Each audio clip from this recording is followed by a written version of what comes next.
As we celebrate and thank America's past and present troops this Veterans Day, a new report says that IT glitches at the Department of Veterans Affairs are causing GI Bill payments to be delayed or even never delivered. Many veterans rely on those payments, which are meant to cover education and housing costs after they've left active duty. Michael Haynie is the founder and executive director of the Institute for Veterans and Military Families, and he joins us now. Sir, thank you so much. What services does your organization offer to veterans, and what is its overall mission?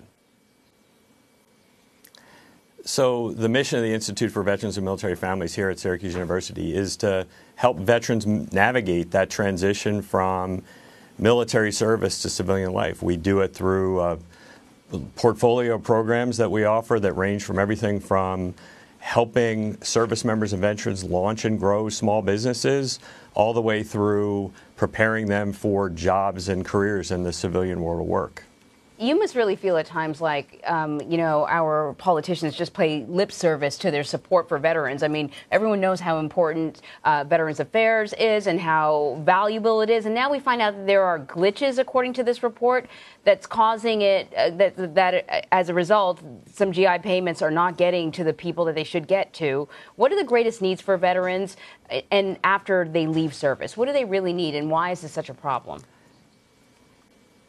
Yeah, I think, ultimately the goal of all transition programs, whether they're public sector, administered by the Department of Veterans Affairs or the Department of Labor, or private sector programs like those that we offer and others, the goal is to help those who have served make a successful transition to civilian life. I think we don't talk enough about the fact that today, our national defense is supported by an all-volunteer military. So in the end, it's the responsibility of all Americans to ensure that those who have served make a successful transition, because that's what will ultimately sustain the all-volunteer military moving forward.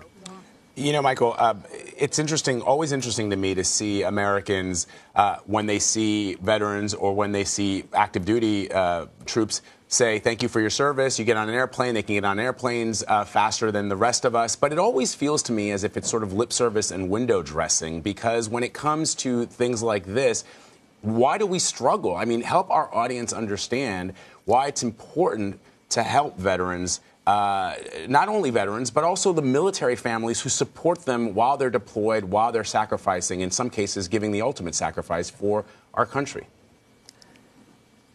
Yeah, I think your question is a good one, and it's actually really the discussion that we should be having as a nation today. After 17 years of war, a war largely supported by a minority of Americans, I think the distance that's been created between those who have served and those who have benefited from that service is probably today greater than it ever has been. I mean, you can look at a poll that was done shortly before this last round of elections, and about upwards of 40% of Americans responded that they were unaware we were still, for example, at war in Afghanistan. We have 12,000 plus soldiers, sailors, airmen, Marines in Afghanistan today, and this idea of connecting service to society more broadly probably is at the root of the issues that you described. The fact that we're not talking outside of Veterans Day, but instead 365 days a year about these issues and taking on these tough policy questions really is at the root of a lot of the challenges. I think that's such an interesting observation. I was talking to one of our producers about this, about how with many of the other wars there was an official end and there was an official homecoming and a celebration or something. Mm-hmm. But because we've been at war for 17 years, the returning military, they don't get any of that at all. It's just sort of back into the rotation with an expectation that it should be seamless for them.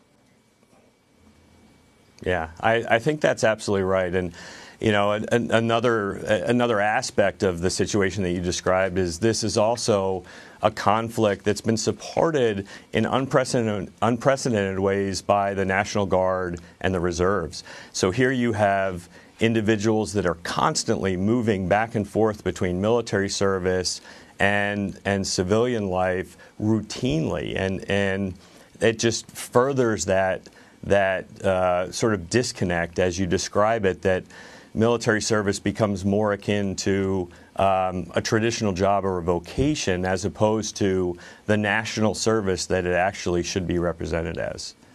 Yeah, and when you know that Brent Taylor, the mayor of Utah, he was a National Guardsman. He was killed on his 4th deployment to Afghanistan. You understand the burden, the real burden that families are suffering through, even in the Guard and the reserves, which historically has not done as many deployments as they're doing now. Michael Haynie, we got to leave it here because I know your shot's going to drop very soon, but thank you so much for spending some time with us and explaining to us this very important issue. Thank you so much for having me.